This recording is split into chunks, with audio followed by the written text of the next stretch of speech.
Hello, I am your host Liz Omolo. Today, I want to talk about how you can be kind to yourself after divorce. This is a chapter from my upcoming book, Healing After Divorce. More on this later. All of us react to emotional pain differently. Some of us bury ourselves in work, using it as a distraction. Some of us indulge in binge eating. Yes, food can be very comforting when the heart is sad. Some of us simply lose interest in life and in everything else. So whether your distraction is food, work, apathy, or bad habits, one thing is clear: we become unkind to ourselves after divorce. Some may start habits like drinking heavily, smoking, reckless living, but one thing every divorcee should note is that at this point, your broken heart is draining all the energy from you, and instead of making it worse, all you need is to be kind to yourself. Prioritize self-care. If you've been using work as a distraction, this is the time for you to cut down on your activities so that you have enough time to rest. After my divorce, I never wanted to stay idle. Being awake was too painful, and I didn't want to be free even for a minute. I laid off my house girl and started cleaning every area of my house. Whenever I was not at my place of work, I made sure I spent any free minute dusting, washing, and cleaning. I had no time for anything else, no time to pamper myself. My trips to the hairdresser became less and less. I cancelled my gym membership. At the end of each day, I wanted to be too exhausted to feel anything. In the first few months, I didn't even have time to cleanse my face, a habit that I have always practiced. My home was clean, but I was a mess. Despite working 24/7, the pain was still there in its full force. I have always had a weakness for pastries and cakes. My late mother loved to bake, and I've always had a weakness for Kentucky Fried Chicken. My elder sister had her own recipe for this, and every time we had a party at home, she ensured that one of the things we served was chicken done in breadcrumbs. After my divorce, Black Forest and KFC became my best friends. If I was not working, I was eating a piece of cake or leftover chicken from the bucket I'd bought earlier. I found this very, very comforting. It didn't matter that I was putting on weight and fast. Each time I had cake or chicken, I felt comforted. They seemed to be telling me the same thing. Don't worry, Lizzie. We'll always be here for you, Nyasego. We will make every heartache go away. And they did, but only until the next day. I knew I was not doing the right thing, but I was powerless to stop. Besides, I enjoyed the comfort. I was hurting, and comfort was what I needed. I was very impatient with my healing process, and it was just a matter of time before I moved to the next source of comfort. I reasoned at that time that alcohol would make me process my emotional pain better. I did not have any serious future plans. The pain I felt was so intense that it didn't occur to me that overworking plus junk food plus alcohol was taking its toll on my overall health. This went on for a long time. I didn't have any confidence. I confided in my doll, which I took everywhere with me. Then one day I looked in the mirror and saw a stranger. The woman standing there was not the image I knew. She looked tired from nights of crying herself to sleep. Her dreadlocks were in a mess. The once flawless face was breaking out.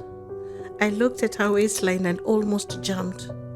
Even in Adera, you could still see what KFC and Black Forest had done. The once beautiful fair skin looked tired. Who was this woman? Months of being unkind to myself had turned me into a woman I barely recognized. I wondered what my ex would say if he saw me that way. I decided then and there to cut down on work and have enough time to rest. I felt tired, very tired from days of working and very little sleep. In short, I decided to be kind to myself. That very day, I made a list of the things I needed to do. Top on my list was to cut down on work. Second, I knew I had to cut down on junk too and start eating nutritious meals. Prior to my divorce, I always loved cooking for my family healthy meals. I knew that it was time now not just to cook the healthy meals, but also to start eating them too. I didn't feel like going back to my gym, so I called a lady who had trained me before and we agreed on a schedule. She was no nonsense, so within a short time I was back on my feet, exercising. I also invested in Zumba videos. The beautiful music and the cool dance moves were irresistible, and within no time I was hooked. I made time for myself, for silence and solitude. These are the times I whispered to Jesus to make it all right. I asked him to hold my hand and not allow me to sink. I asked for divine comfort.